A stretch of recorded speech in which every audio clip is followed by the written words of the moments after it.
Hello नमस्ते, welcome to चौचा गड्ढा।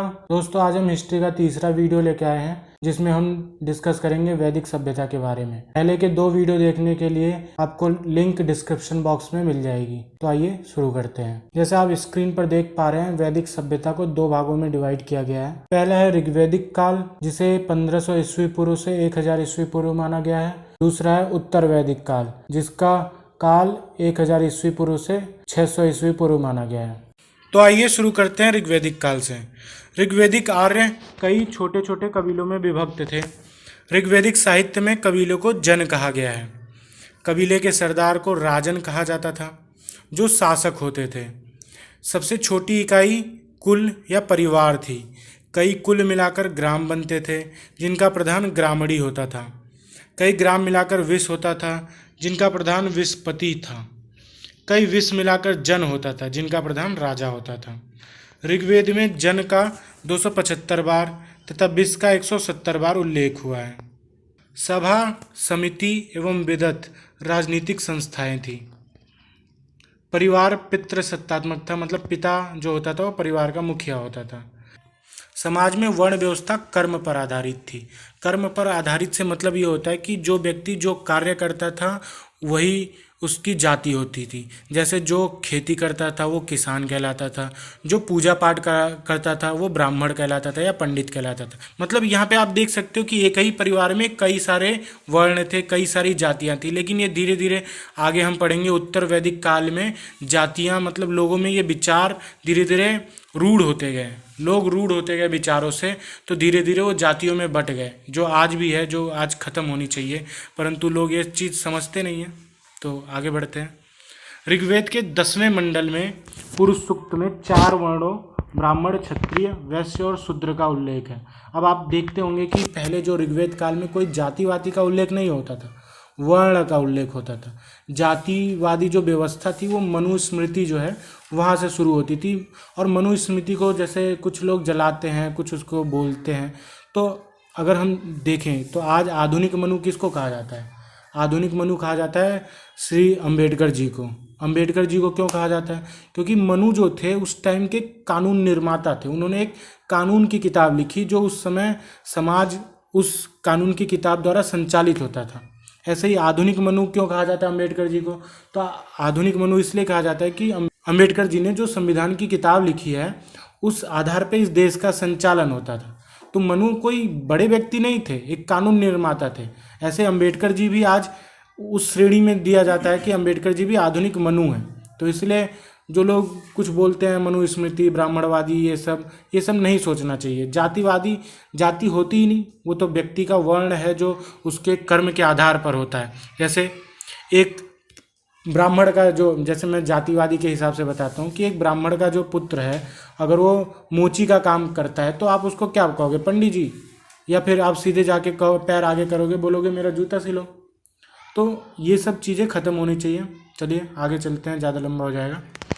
तो सोम क्या होता है? आर्यों का ये मुख्य पेय था। पेय मतलब ड्रिंक। तथा यव जो जौ को कहते हैं, मुख्य खाद्य पदार्थ था।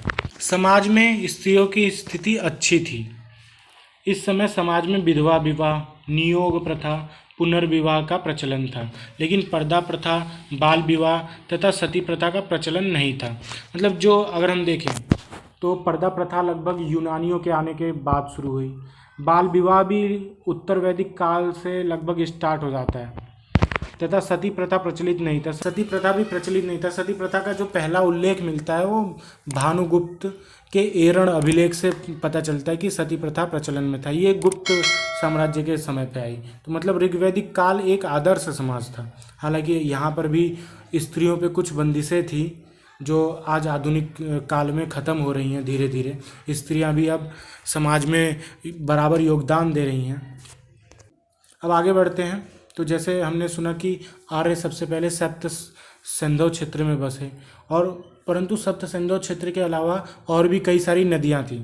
तो उन नदियों को आज आधुनिक नाम दूसरा, प्राचीन काल में उनको दूसरा नाम से जाना जाता था। तो हम कुछ इंपॉर्टेंट नदियों को देख लेते हैं। तो पहली नदी है कुभा, जिसको आज काबुल कहा जाता है। ये शुरू की 4 नदियां हैं, आप देख रहे हैं ये चारों अफगानिस्तान में हैं। वो सप्त सिंधु क्षेत्र में अफगानिस्तान भी आता था उस समय। तो आगे चलते हैं। बितस्ता झेलम को कहा जाता है।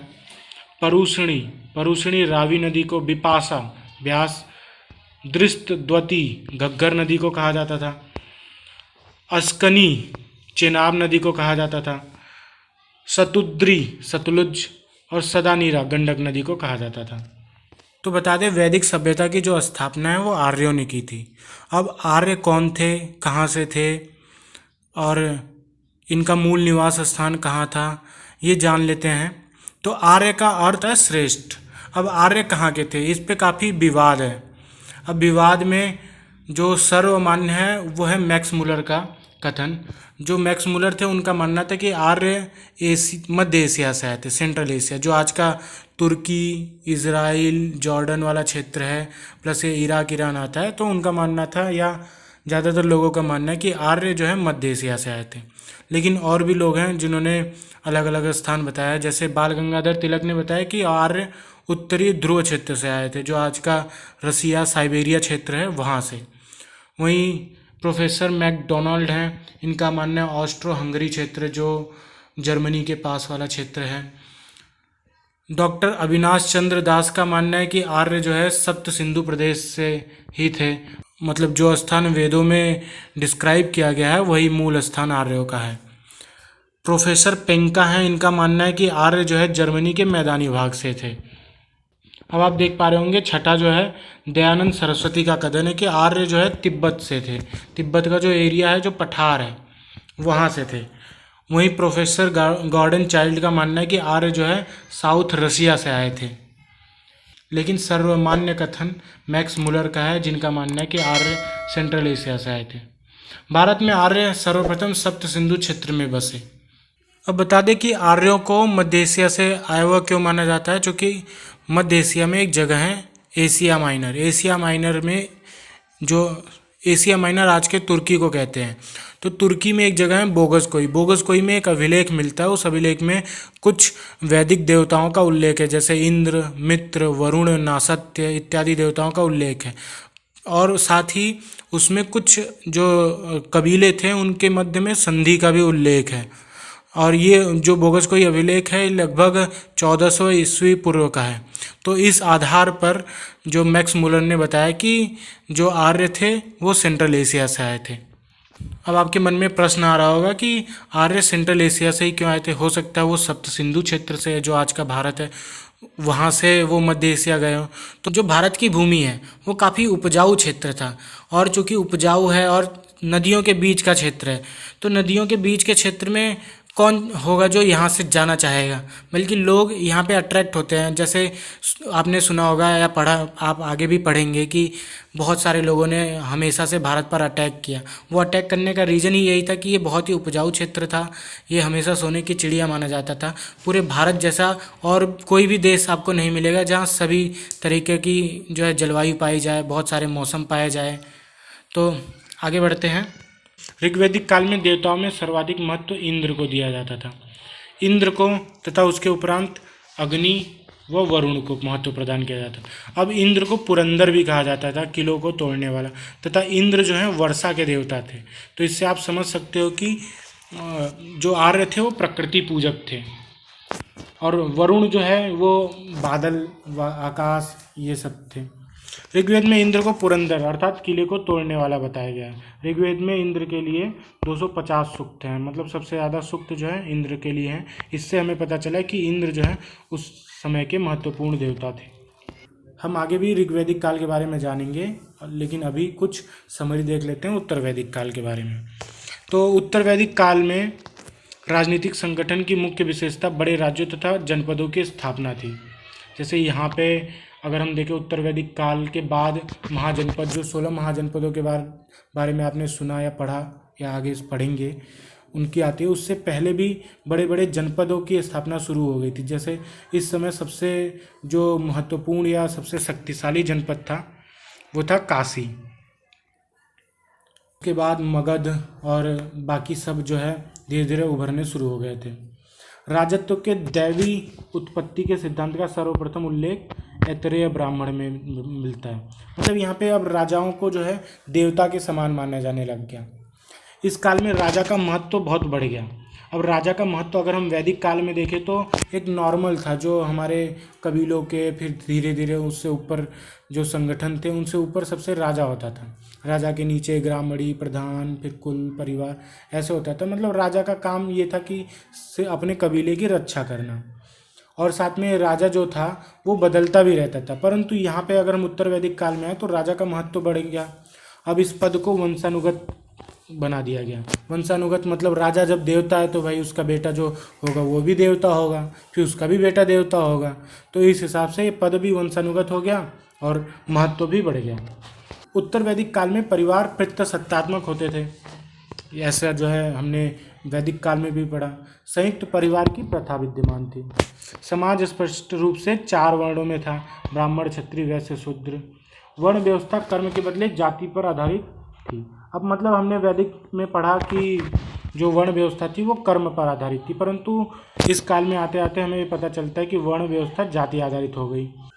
स्त्रियों की स्थिति अच्छी नहीं थी। अतः हमने देखा कि वैदिक काल में स्त्रियों की स्थिति अच्छी थी, परंतु यहाँ पे थोड़ी थोड़ी उनकी स्थिति में गिरावट आने लगी। उन्हें धन संबंधी तथा किसी प्रकार के राजनीतिक अधिकार प्राप्त नहीं थे। जाबालोपनिषद में सर्वप्रथम 4 आश्रमों ब्रह्मचर्य, गृहस्थ, वानप्रस्थ, संन्यास का विवरण मिलता है। जो ब्रह्मचर्य था वो 0 से 25 वर्ष तक था, 25 से 50 तक गृहस्थ, फिर उसके बाद वानप्रस्थ और संन्यास था। धार्मिक और यज्ञ कर्मकांडों में जटिलता आई। पहले क्या था कि ये सब कर्मकांड की तरह नहीं थोपे नहीं जाते थे, परंतु यहाँ पे अब एक कर्मकांडों में जटिलता आई। ब्राह्मण का स्थान ऊंचा होता गया। इस काल में सर्वप्रमुख देवता प्रजापति, ब्रह्मा, विष्णु और रुद्र हो गए। तो मतलब जो त्रिदेव वाली फिलोसफी आज भी हम देखते हैं वो उत्तर वैदिक काल से उभरनी शुरू हो गई थी। लोहे का प्रयोग सर्वप्रथम 1000 ईस्वी पूर्व या उत्तर प्रदेश के अतरंजी खेड़ा से मिला। ठीक है, तो वैदिक काल में ही लगभग हमें लोहे का जो है प्रयोग पता चलता है। इसलिए जो है आर्य मजबूत क्यों होते थे, क्योंकि आर्यों को श्रेष्ठ इसलिए कहा जाता था क्योंकि इनको लोहे का प्रयोग और घोड़े का प्रयोग अच्छे से आता था। तो लोहे के हथियार बाकी अन्य जो उस टाइम धातुएं थी जैसे तांबा और कांसा उससे मजबूत होती थी, इसलिए आर्यों को श्रेष्ठ कहा जाता था। आगे बढ़ते हैं। अब हमने पढ़ा कि जाबालोपनिषद में 4 आश्रम की बात की गई। तो आश्रम क्या था? आश्रम मतलब क्या था कि परिश्रम अथवा उद्योग करने से, मतलब जो व्यक्ति है वो उस समय क्या करना चाहिए, उस उम्र में क्या करना चाहिए, उसे हमने आश्रम कहा। ठीक, जहाँ पे मनुष्य कुछ गुणों को विकसित करता है और आगे के लिए तैयार होता है। डॉक्टर प्रभु ने आश्रमों को जीवन के अंतिम लक्ष्य मोक्ष की प्राप्ति की यात्रा में विश्राम स्थल बताया है। मतलब जो मनुष्य का जो मूल लक्ष्य है, अंतिम लक्ष्य है, वह है मोक्ष प्राप्ति। उसके लिए व्यक्ति को क्या क्या करना चाहिए, किस किस गुणों को विकसित करना चाहिए, वो उसे आश्रम व्यवस्था के अधीन डिवाइड कर दिया गया। मनुष्य की आयु 100 वर्ष मानकर इसे 4 आश्रमों में विभाजित किया गया। मैंने बताया था आपको कि 25-25 वर्ष का जो टर्म होता है। प्रत्येक आश्रम की अवधि 25 वर्ष निर्धारित की गई। ये 4 आश्रम ब्रह्मचर्य, गृहस्थ, वानप्रस्थ, संन्यास आश्रम थे। अब ब्रह्मचर्य आश्रम क्या था दोस्तों? यह जीवन की तैयारी, प्रशिक्षण, अध्ययन एवं अनुशासन का काल है। इस अवस्था में युवक अपनी सारी शक्ति का संचय करते हुए विषय वासना से दूर रहकर श्रम और साधना में जीवन व्यतीत करता था। मतलब ये आश्रम 0 से बोला गया, परंतु जब व्यक्ति 5 से 10 साल का हो जाता था तो उसे गुरुकुल में भेज दिया जाता था, जहाँ वो हर चीज़ों से दूर रहकर अपने गुणों का विकास करता था। इस आश्रम का मुख्य उद्देश्य बालक को स्वावलंबी बनाना और गृहस्थ जीवन के लिए प्रशिक्षित करना था।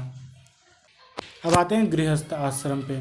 तो गृहस्थ आश्रम में क्या था कि व्यक्ति धार्मिक एवं सामाजिक दायित्वों को पूरा करने की ओर अग्रसर होता था। इस आश्रम का प्रारंभ विवाह के बाद होता था। इस आश्रम में मनुष्य संतानोत्पत्ति, अतिथि यज्ञ का संपादन, अग्निहोत्र का संपादन, अर्थ वृद्धि, याज्ञिक संस्कारों का संपादन, आश्रम वासियों की सुरक्षा तथा दान पुण्य का कार्य करता था। इसी आश्रम में व्यक्ति 3 ऋण से मुक्ति और 5 महायज्ञ का संपादन करता था। अब ये 3 ऋण से मुक्ति और 5 महायज्ञ क्या थे, तो ये जो है देख लेते हैं। तो 3 ऋण क्या होते हैं? जब व्यक्ति पैदा होता था तो उसके ऊपर 3 प्रकार के ऋण माने गए कि एक व्यक्ति को इन 3 ऋणों से, इन कर्जों से मुक्ति लेनी चाहिए। और ये कैसे व्यक्ति करता था? तो पहला था देव ऋण। देव ऋण कैसे पूरा किया जाता था? धार्मिक और याज्ञिक अनुष्ठानों द्वारा। ऋणी ऋण, ऋणी ऋण में क्या होता था? ऋणी ऋण क्या होता है? वेदों के विधि पूर्वक अध्ययन द्वारा मुक्ति प्राप्त की जाती है। और लास्ट होता है पितृ ऋण। इसमें क्या करा जाता था? धर्मानुसार संतानोत्पत्ति द्वारा मुक्ति, मतलब अपने वंश को आगे बढ़ाना। जब अपने वंश को आगे बढ़ाओगे तो आप पितृ ऋण से मुक्त हो जाओगे। अब 5 प्रकार के महायज्ञ थे और ये यज्ञ थे देव यज्ञ। इसमें क्या होता है? यज्ञ के दौरान अग्नि में आहुति देना होता था। पितृ यज्ञ, पितरों का तर्पण या सम्मान किया जाता था। जैसे पितरों की मृत्यु के बाद, या जो मतलब हमारे पुरखे होते थे उनकी मृत्यु के बाद जो बरसी मनाई जाती है या उनका पूजा पाठ किया जाता है, उनके लिए यज्ञ किया जाता है, उसे पितृ यज्ञ कहा जाता है। तीसरा होता है नृ, मतलब अतिथि यज्ञ, अतिथियों का समुचित सत्कार। जो आज भी हमारे सभ्यता में आप लोगों ने देखा होगा कि हम अतिथि को देवता समान मानते हैं, कि मतलब हमारे दरवाजे पर कोई आए तो वो निराश होकर ना लौटे। चौथा होता है भूत ऋण। भूत ऋण जीवधारियों का पालन करना, मतलब जो गाय भैंस बैल बकरी जो भी पशु थे उनका जो है पालन करना है आपको, या फिर जो व्यक्ति है दीन बंधु उनको भी आपको ध्यान रखना है। पांचवा होता है ब्रह्म यज्ञ। ब्रह्म यज्ञ में क्या होता है? वेद शास्त्रों का अध्ययन और स्वाध्याय, मतलब इसको पढ़ना है, आगे भी इसको प्रचारित करना है। दोस्तों हमने 2 आश्रम देख लिए थे, अब आगे बढ़ते हैं। तीसरा आश्रम है वानप्रस्थ आश्रम। 50 वर्ष की अवस्था में मनुष्य का प्रवेश वानप्रस्थ आश्रम में होता है। इस आश्रम के अंतर्गत व्यक्ति का उद्देश्य धर्म एवं मोक्ष की प्राप्ति हेतु प्रयास करना है। इस आश्रम में प्रवेश के बाद मनुष्य काम एवं अर्थ से मुक्ति पा लेता है। अब जो चौथा आश्रम है वह है व्यक्ति के जीवन की 75 वर्ष से 100 वर्ष के बीच की अवधि। इसमें क्या होता है? मनुष्य धर्म अर्थ काम के बंधन से मुक्त होकर मोक्ष प्राप्ति हेतु प्रयत्नशील होता है और वन में रहते हैं। मतलब इसमें क्या है कि व्यक्ति अपना गृह का त्याग कर देता है, घर छोड़कर वो वनों में चला जाता है। वहाँ पे वो मोक्ष प्राप्ति हेतु तपस्या करता है या एकदम साधारण जीवन जो है जीता है। दोस्तों हमने वैदिक काल और उत्तर वैदिक काल पढ़ने के दौरान कुछ शब्द सुने, जैसे धर्म, अर्थ, काम, मोक्ष। अब ये धर्म, अर्थ, काम, मोक्ष क्या होते हैं, इनकी चर्चा बार बार क्यों की गई, तो इसको थोड़ा सा हम छोटे में मतलब संक्षिप्त रूप में जान लेते हैं। तो ये निकला है पुरुषार्थ से। पुरुषार्थ क्या है? पुरुषार्थ 2 शब्दों का योग है, मतलब पुरुष और अर्थ से मिलकर बना है, जिसका अर्थ होता है विवेकशील प्राणी का लक्ष्य। पुरुषार्थ एक अर्थ, उद्योग अथवा प्रयत्न करने से भी है, अर्थात अपने अभिष्ट मोक्ष को प्राप्त करने के लिए उद्यम करना। मतलब मोक्ष प्राप्ति हेतु हमें जो कार्य करने चाहिए उसको हम पुरुषार्थ कहते हैं। तो पुरुषार्थ 4 हैं, धर्म, अर्थ, काम, मोक्ष। तो धर्म क्या है? व्यक्ति को कर्तव्य मार्ग पर आगे बढ़ना। जैसे आज का जो धर्म संप्रदाय बटा हुआ है वो अलग चीज़ है, उसे हमारे भारतीय संस्कृति में धर्म नहीं माना जाता है। धर्म मतलब होता है कार्य करने योग्य, कर्तव्य मार्ग पर बढ़ने योग्य। आजकल जो रिलीजियस धर्म है ये सब माना जाता है, वो एक्चुअली संप्रदाय है, वो सेक्ट है जो लोग मानते हैं। तो यहाँ पे हम आते हैं वापस कि धर्म क्या होता है? व्यक्ति को कर्तव्य मार्ग पर आगे बढ़ने और अपने दायित्वों का निर्वाह करने की प्रेरणा देता है। धर्म ही मनुष्य तथा समाज के अस्तित्व को अक्षुण्ण रखता है। प्रत्येक आश्रम में व्यक्ति को धर्म के अनुरूप कार्य करने को कहा गया है। अर्थ क्या होता है? अर्थ मतलब सिंपली शब्दों में देखें तो पैसा। आज के अर्थ मतलब क्या होता है? सिंपली शब्दों में देखें तो पैसा, जो आज के अनुसार। लेकिन वहाँ पे देखते हैं कि इसका प्रयोग व्यापक अर्थ में किया गया। अर्थ भौतिक सुखों की सभी आवश्यकताओं और साधनों का द्योतक है। इसके अंतर्गत वार्ता में क्या आते हैं? कृषि, पशुपालन, वाणिज्य तथा राजनीति को भी सम्मिलित किया गया। मतलब जो पेट पालने के लिए हमें जिन चीज़ों की ज़रूरत है उनको हमने अर्थ कह दिया। अब काम क्या होता है दोस्तों? काम क्या होता है? इसका तात्पर्य उन सब इच्छाओं से जिनकी पूर्ति करके मनुष्य सांसारिक सुख प्राप्त करता है। भारतीय धर्म दर्शन में काम का मुख्य उद्देश्य संतानोत्पत्ति द्वारा वंश वृद्धि करना माना गया है। मोक्ष इसका तात्पर्य हृदय की अज्ञानता का नाश करके जन्म मरण के चक्र से मुक्ति प्राप्त करना। इसका संबंध आत्मा से है। बौद्ध दर्शन में इसे निर्वाण और जैन दर्शन में इसे कैवल्य कहा गया है। अब आते हैं दोस्तों संस्कार पर। संस्कार का शाब्दिक अर्थ है शुद्धता अथवा परिष्कार से। इसका मुख्य उद्देश्य अशुभ शक्तियों के प्रभाव से व्यक्ति को बचाना होता है। इसके भौतिक उद्देश्य में सांसारिक समृद्धि प्राप्त करना प्रमुख है। यद्यपि वैदिक साहित्य में संस्कारों का विधिवत उल्लेख नहीं है, फिर भी माना गया है कि इसका उदय उत्तर वैदिक काल में हुआ। मतलब इसके बारे में जो हमारे पास साक्ष्य हैं वो बृहदारण्यक उपनिषद से प्राप्त होता है। संस्कारों की संख्या 16 बताई गई है। अब 16 संस्कार कौन कौन से हैं? गर्भाधान, पुष्पवन, सीमंतोत्नयन, जात कर्म, नामकरण। ये शुरू के 5 हैं बच्चे के जन्म तक। जब बच्चे का जन्म हो जाता है उसके बाद निष्क्रमण, मतलब बाहर लाया जाता है बच्चे को। अन्नप्राशन में बच्चे को कुछ खिलाया पिलाया जाता है। चौल कर्म और कर्णवेदन, ये व्यक्ति का जो कान का छिद्र किया जाता था, कान में छिद्र किया जाता था और बाल वाल काटे जाते थे। फिर 10वां है विद्यारंभ, मतलब यहाँ से व्यक्ति को या जो बच्चा होता था उसे पढ़ाई के लिए भेजा जाता था गुरुकुल में। फिर गुरुकुल में उसका उपनयन किया जाता था। उपनयन में जनेऊधारी या जनेऊ पहनाया जाता था। फिर वेदारंभ, यहाँ से बच्चे को वेद का अध्ययन कराया जाता था। फिर केशांत, फिर से पूरे बाल खाली कर दिए जाते थे। फिर समावर्तन के बाद वो अपने घर आता था। फिर 15वां होता है विवाह करता था। और अंतिम जो संस्कार था अंत्येष्टि, मतलब जो मनुष्य होता था वो मृत्यु प्राप्त कर लेता था, फिर उसका अंत्येष्टि संस्कार कर दिया जाता था। दोस्तों हमने ऋग्वैदिक और उत्तर वैदिक काल के बारे में जान लिया। अब हम जानते हैं कि ऋग्वैदिक काल और उत्तर वैदिक काल आधारित किस चीज़ों पे था। जो ऋग्वेद था वो क्या था? सबसे पहले जानते हैं चतुर्ण वर्ण व्यवस्था। जो हमने अभी वर्ण व्यवस्था की बात की, ब्राह्मण, क्षत्रिय, वैश्य, शूद्र, उसका पहला उल्लेख हमें मिलता है ऋग्वेद के 10वें मंडल में, जो पुरुष सूक्त कहलाता है। इसमें चारों वर्णों की उत्पत्ति ब्रह्मा के विभिन्न अंगों से मानी गई कि ब्राह्मण जो थे वो ब्रह्मा के मस्तक या सिर से पैदा हुए। जो क्षत्रिय थे वो ब्रह्मा के बाहु से, मतलब जो हाथ होता है कंधा, उससे पैदा हुए। जो वैश्य होते हैं वो ब्रह्मा के कमर से, और जो शूद्र होते हैं वो ब्रह्मा के पैरों से पैदा होते हैं। फिर आगे बढ़ते हैं। प्रत्येक वर्ण का कार्य निश्चित होने से कार्य विशेषीकरण को प्रोत्साहन मिलता है। अब आगे छंदोग्य उपनिषद में केवल ब्रह्मचर्य, गृहस्थ और वानप्रस्थ आश्रमों का ही उल्लेख मिलता है। पुरुषार्थ आश्रम व्यवस्था के मनोवैज्ञानिक नैतिक आधार है। ब्रह्मचारी 2 प्रकार के बताए गए हैं। उपकुवाण, शिक्षा समाप्ति के उपरांत गृह आश्रम में प्रवेश करते थे, और एक दूसरा था अंतेवासी या नैष्टिक। ये जीवन पर्यंत गुरु के पास रहते थे और गुरु की सेवा करते थे। ये लोग आगे ऋषि मुनि भी बनते थे, ये बाद में गुरुकुल भी चलाते थे। मनु ने व्यक्ति के चारों आश्रमों का पालन क्रम से करने को आवश्यक माना, जबकि याज्ञवल्क्य ने व्यक्ति के लिए ब्रह्मचर्य आश्रम से सीधे संन्यास आश्रम में जाने को गलत नहीं माना। तो हम यहाँ पे ये देख सकते हैं कि ये 2 अलग अलग ऋषि माने जाते थे। ऋषियों ने चारों पुरुषार्थों की प्राप्ति के लिए चतुर आश्रम व्यवस्था बनाई थी। मोक्ष प्राप्त करना सबके लिए संभव नहीं था, अतः कालांतर में केवल धर्म, अर्थ, काम को त्रिवर्ग कहा गया और मोक्ष को इससे बाहर कर दिया गया, क्योंकि मोक्ष के लिए आपको गृहस्थ संन्यास आश्रम लेना पड़ता, बाहर जाके वन में आपको तपस्या करना पड़ता, कठिन जीवन जीना पड़ता। तो ये सबके लिए आसान नहीं था। अब आते हैं आगे। गौतम धर्मसूत्र में संस्कारों की संख्या 40 बताई गई। जैसे हमने पढ़ा बृहदारण्यक में 16 संस्कार बताए गए थे, गौतम धर्मसूत्र में 40। वहीं वैरवानस गृहसूत्र में 18, पारस्कर सूत्र में 13, मनु ने 13 और याज्ञवल्क्य ने 12 संख्या बताई है। इन सब की उतनी ज़रूरत नहीं है। आगे बढ़ते हैं दोस्तों। तो षड दर्शन माना गया है, ये सबसे पहले दर्शन है। सबसे पहला दर्शन जो था वो था सांख्य दर्शन। सांख्य दर्शन पर ही आधारित आपका बौद्ध धर्म है।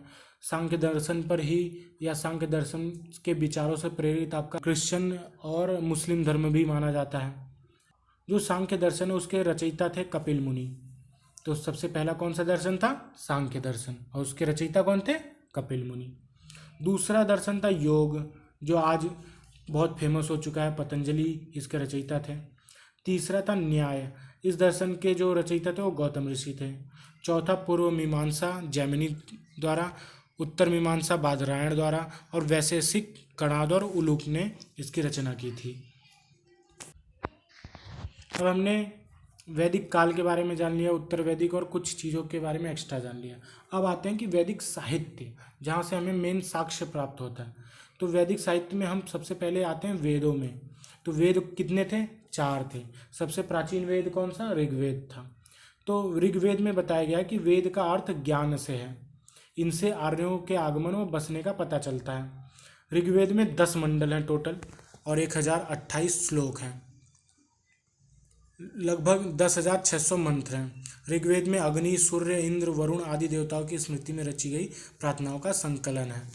ऋग्वेद के 10वें मंडल में पुरुष सूक्त का जिक्र आता है, जिसमें 4 वर्णों का उल्लेख है। गायत्री मंत्र का उल्लेख ऋग्वेद में है। यह मंत्र सूर्य की स्तुति में विश्वामित्र द्वारा रचित हुआ था। मतलब इसका जो रचना था वो विश्वामित्र ने किया था। इस मंत्र का प्रयोग अनार्यों को आर्य बनाने के लिए भी किया जाता था। तो आज भी जो हिंदू या सनातन धर्म में धर्म परिवर्तन करते हैं, उनको भी ये मंत्र पढ़ा के डायरेक्ट गंगा में डुबकी मरवाया जाता है और हिंदू बना दिया जाता है।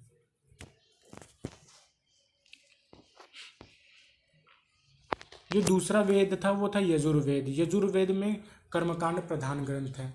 अब इसका जो मतलब उपयोगिता था ये उत्तर वैदिक काल में बढ़ गया। इसका पाठ करने वाले को अधर्व्यु कहा जाता था। ऋग्वेद का पाठ करने वाले को होत्री कहा जाता था। यजुर्वेद को 2 भागों में विभक्त किया गया है, शुक्ल यजुर्वेद और कृष्ण यजुर्वेद। जो कृष्ण यजुर्वेद था वो गद्य था, जो शुक्ल यजुर्वेद था वो पद्य था, कविता के रूप में। यजुर्वेद एकमात्र ऐसा वेद है जो गद्य और पद्य में दोनों में है। तीसरा जो वेद था आपका, ये वेद है सामवेद। सामवेद अर्थात गान है। वेदों में सामवेद को भारतीय संगीत का जनक कहा गया है। जो आज आप सुनते हैं सारेगामा पादानीसा, ये जो संगीत के सुर हैं, उनकी उत्पत्ति या उनके बारे में पहला उल्लेख हमें सामवेद से ही पता चलता है। इसलिए वेदों में भारतीय संगीत का जनक किसको कहा गया है? सामवेद को। चौथा जो वेद है आपका है अथर्ववेद। अथर्ववेद क्या होता है? अथर्व शब्द का तात्पर्य है पवित्र जादू से। अथर्ववेद में रोग निवारण, राजभक्ति, विवाह, प्रणय गीत, अंधविश्वासों का वर्णन। जो आज जादू टोने किए जाते हैं, तांत्रिक वाली व्यवस्था चलती है, झाड़ फूक वाली चलती है, वो सब जो अंधविश्वास है वो, या जो भी आज कर्मकांड ज़्यादा बढ़ गए हैं, बलि की प्रथा, ये सब चीज़ों का उल्लेख अथर्ववेद से शुरू होता है। और ये सबसे नया वेद, मतलब सबसे बाद में आया हुआ वेद है। अब हर वेदों के कुछ उपवेद होते थे। उपवेद में जैसे ऋग्वेद का क्या है? आयुर्वेद। ये चिकित्सा शास्त्र से संबंधित है। इस आयुर्वेद में ही जो आज आयुर्वेदिक पद्धति है, जिसमें तुलसी, हल्दी, इन सब का उल्लेख है, जिस पे आज भी रिसर्च किया जाता है और आज भी ये काफ़ी उपयोगी माना जाता है। दूसरा है यजुर्वेद। यजुर्वेद का जो उपवेद है वो है धनुर्वेद। इसमें युद्ध कला से संबंधित है। जो कई आपने मार्शल आर्ट इन सब के बारे में सुना है, ये भी इन वेदों से ही, या फिर जो तलवारबाजी, ये सब इस वेद में उल्लेख है। तीसरा है सामवेद। सामवेद का जो उपवेद है वो गांधर्व वेद है, कला एवं संगीत से संबंधित है। चौथा है अथर्ववेद। इसमें इसका उपवेद है शिल्पवेद, भवन निर्माण की कला से संबंधित है। दोस्तों, उपवेद की तरह ही हर वेदों का कुछ ब्राह्मण ग्रंथ भी थे। ऋग्वेद के 2 ब्राह्मण ग्रंथ थे, कौशितकी और ऐतरेय। यजुर्वेद के 2 थे, तैतरीय और शतपथ। सामवेद के थे पंचविश और जैमिनी। अथर्ववेद का सिर्फ एक ही ब्राह्मण ग्रंथ था, जिसे गोपथ कहा गया है। ब्राह्मण ग्रंथ के बाद अगला नंबर आता है आरण्यक का। आरण्यक शब्द का जो है मतलब होता है जंगल में बैठकर सुनने वाला, मतलब आरण्य जंगल को कहा जाता था। तो आरण्य जो होता है, आरण्यक, तो जो आरण्यक होता है वो दार्शनिक ग्रंथ है, जिनके विषय जो है आत्मा, परमात्मा, जन्म, मृत्यु, पुनर्जन्म की थ्योरी जो आज जानते हैं आप, वो सब आरण्यक से आती है। ये ग्रंथ जंगल के शांत वातावरण में लिखे जाते थे एवं इनका अध्ययन भी जंगल में किया जाता था। आरण्यक जो होते हैं वो ज्ञान मार्ग एवं कर्म मार्ग के बीच एक सेतु का कार्य करते हैं। आरण्यक के बाद आता है नंबर उपनिषद का। उपनिषद का जो शाब्दिक अर्थ है वह है उस विद्या से जो गुरु के समीप बैठकर एकांत में सीखी जाती थी। इसमें आत्मा और ब्रह्मा के संबंध में दार्शनिक चिंतन है। ये भारतीय दार्शनिकता के मुख्य स्रोत है। जो रामकृष्ण मिशन है, जिनकी स्थापना विवेकानंद जी ने की थी, उसमें भी उपनिषदों पर रिसर्च किया जाता है। जो उपनिषदों की टोटल संख्या है वह 108। इन्हें वेदांत भी कहते हैं, मतलब वेदों का अंत, क्योंकि ये वैदिक साहित्य का अंतिम भाग है और ये वेदों का सर्वोच्च एवं अंतिम उद्देश्य है। मैं आपको बता दूं कि जो उपनिषद हैं वो मूल आधार है सनातन धर्म का। ये जो हिंदू धर्म माना जाता है उसको असल में सनातन धर्म कहा जाता है और उसका मूल आधार उपनिषद ही है। जो जितने भी ज्ञान की बातें हैं सब उपनिषद में कही गई हैं। जो आज भी थ्योरीज हैं, जो सब कुछ है, ज़्यादातर उपनिषदों पर ही आधारित है। अब वेदों को समझने के लिए कुछ चीज़ों की ज़रूरत होती है उसके उच्चारण के लिए। तो उसके लिए ऋषियों ने वेदांगों की रचना की। वेदांग कितने हैं? 6 हैं। शिक्षा, कल्प, व्याकरण, निरुक्त, छंद और ज्योतिष। उसके बाद नेक्स्ट है पुराण। पुराणों की संख्या 18 है। इसमें मुख्य है मत्स्य, विष्णु, वामन आदि। मत्स्य पुराण सबसे पुराना पुराण है जिसमें विष्णु के 10 अवतारों का उल्लेख है। अब पुराणों के बाद आता है महाकाव्य। महाकाव्य 2 हैं, रामायण और महाभारत। रामायण की रचना महर्षि वाल्मीकि ने की थी। इसे चतुर्विंशति सहस्त्री संहिता भी कहा जाता है। उसके बाद नेक्स्ट है महाभारत। इसकी रचना महर्षि व्यास ने की थी। ये क्वेश्चन पूछ लेता है कभी कभार कि रामायण की रचना किसने की थी? महर्षि वाल्मीकि ने। और महाभारत की रचना महर्षि व्यास ने की थी। महाभारत को जय संहिता कहा जाता था सबसे पहले, जब इसमें सिर्फ 12,000 श्लोक होते थे। फिर जब इसमें 24,000 श्लोक हुए तो इसको सतसहस्त्री संहिता बोला गया। फिर जो है जब इसमें 1,00,000 श्लोक हो गए तो इसको महाभारत बोला जाने लग गया। अब महाकाव्यों के बाद आती हैं स्मृतियाँ। स्मृतियाँ इसमें जो सामाजिक नियम बताए गए, इसमें कुछ मुख्य स्मृतियाँ हैं। मनुस्मृति, अब आप यहाँ से जोड़ सकते हैं कि मनुस्मृति मतलब नियम, मतलब कानून की किताब। तो ये सारी जो स्मृतियाँ हैं ये लगभग कानून की किताबें। कानून मतलब जो समाज उस टाइम संचालित होता था उसको संचालन के लिए अलग अलग जो है किताबें लिखी गई, उसमें स्मृतियाँ। तो स्मृतियाँ एक व्यक्ति विशेष की कुछ जो बातें हैं उन्होंने अपनी बातें या कानून इसमें लिख दिया। तो मनुस्मृति, गौतम, विष्णु, नारद, याज्ञवल्क्य, वशिष्ठ स्मृतियाँ कुछ प्रमुख स्मृतियाँ हैं। अब नेक्स्ट आते हैं कि सैंधव सभ्यता। हमने पुराने वाले में मतलब लास्ट वीडियो में देखा था कि हड़प्पा सभ्यता जो थी उसके कैरेक्टरिस्टिक्स देख ली हमने। अब हमने वैदिक सभ्यता की कुछ कैरेक्टरिस्टिक्स देख ली। अब हम थोड़ा इनमें तुलना कर लेते हैं, इनमें क्या डिफरेंस थे। तो पहला था समानता। क्या था इसमें? समानता क्या था कि इसमें सिंधु सभ्यता को भी कांस्ययुगीन माना गया, ऋग्वैदिक को भी कांस्ययुगीन माना गया। लेकिन ऋग्वैदिक के अंत में लौह सभ्यता, जो लोहे की खोज हो जाती है तो लौह युग का शुरुआत हो जाता है। मतलब जो लौह युग था वो 1000 ईस्वी पूर्व के बाद माना जाता है। तो ये ऋग्वैदिक सभ्यता से तुलना की गई। तो काल तो आप समझ गए। जो सिंधु सभ्यता थी वो नगरी थी, जबकि ऋग्वैदिक सभ्यता ग्रामीण थी। लोहे से दोनों ही अपरिचित थे, लेकिन वैदिक काल में बाद में लोग परिचित हो जाते हैं। घोड़ा दोनों में था, लेकिन वैदिक काल में काफ़ी ज़्यादा मात्रा में देखा गया। हाथी और बाघ से भी दोनों लोग परिचित थे। इनमें दो जो पवित्र पशु था हड़प्पा काल में बैल को माना गया, जबकि वैदिक काल में गाय को माना गया है। मूर्ति पूजा जो था वो हड़प्पा काल में प्रचलित था और वैदिक काल में प्रचलित नहीं था। लेकिन मंदिर नहीं थे दोस्तों, मंदिर का कोई साक्ष्य किसी में नहीं मिलता। लिंग पूजन हड़प्पा काल में करते थे, जबकि वैदिक काल में घृणा करते थे। देवमंडल हड़प्पा काल में देवियों की प्रधानता थी, वहीं वैदिक काल में देवताओं की प्रधानता। जैसे हड़प्पा काल में मातृसत्तात्मक भी माना जाता है, जबकि वैदिक काल को पितृसत्तात्मक ही माना जाता है। नेक्स्ट आते हैं लेखन। लेखन में क्या था? हड़प्पा वाले परिचित थे, वैदिक वाले भी परिचित थे, यहाँ पे गलत है। रक्षा उपकरण अपरिष्कृत एवं अल्प संख्या में प्राप्त होते हैं, यहाँ पे ज़्यादा संख्या में प्राप्त होते हैं। राजसत्ता गणतंत्रात्मक होता है, जबकि हड़प्पा काल में वैदिक काल में क्या होता है? यहाँ पे भी गणतंत्रात्मक ही था, परंतु उत्तर वैदिक काल में राजतंत्रात्मक बन गया। ऋग्वैदिक काल में राजा के दैविक पद अथवा दैविक अधिकार का कोई संकेत नहीं मिलता है। ये सब उत्तर वैदिक काल से शुरू हुआ। ऋग्वैदिक राजनीतिक व्यवस्था मूलतः एक कबीलाई व्यवस्था थी, हमने पढ़ लिया है। दो कबीलाई परिषदों जिनमें स्त्रियां भाग ले सकती थी वो थी सभा और विदत। अथर्ववेद में सभा और समिति को प्रजापति की दो पुत्रियों के समान माना गया। ऋग्वेद में सर्द, वात तथा गढ़ सैनिक इकाइयां थीं। उत्तर वैदिक काल में आर्य लोग पंजाब से गंगा यमुना दोआब तक व्याप्त समूचे पश्चिमी उत्तर प्रदेश में फैल गए थे। भरत तथा पुरु नामक कबीलों के एकत्रित समूह से कुरुजन की उत्पत्ति हुई थी। दिल्ली और दोआब के उत्तरी भाग को कुरु देश कहा जाता था। महाभारत का युद्ध संभवतः 950 ईस्वी पूर्व में लड़ा गया। उत्तर वैदिक काल के लोग पक्की ईंटों का इस्तेमाल करना नहीं जानते थे।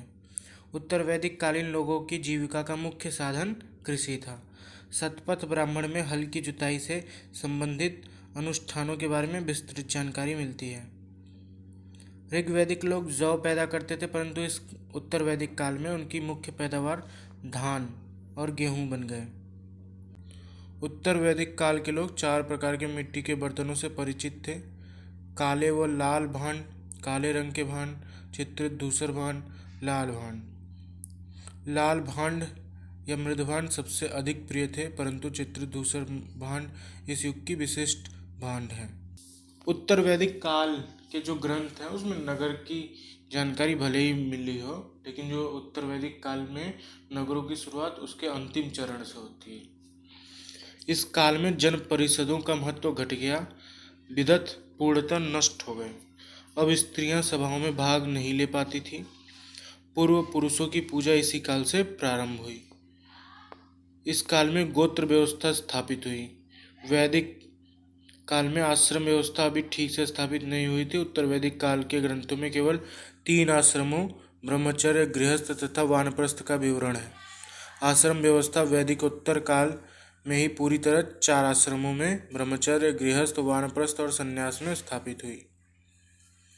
संपूर्ण वैदिक साहित्य का संकलन कुरु पंचाल प्रदेश में हुआ। तो मिलते हैं नेक्स्ट वीडियो में, तब तक के लिए सब बख है।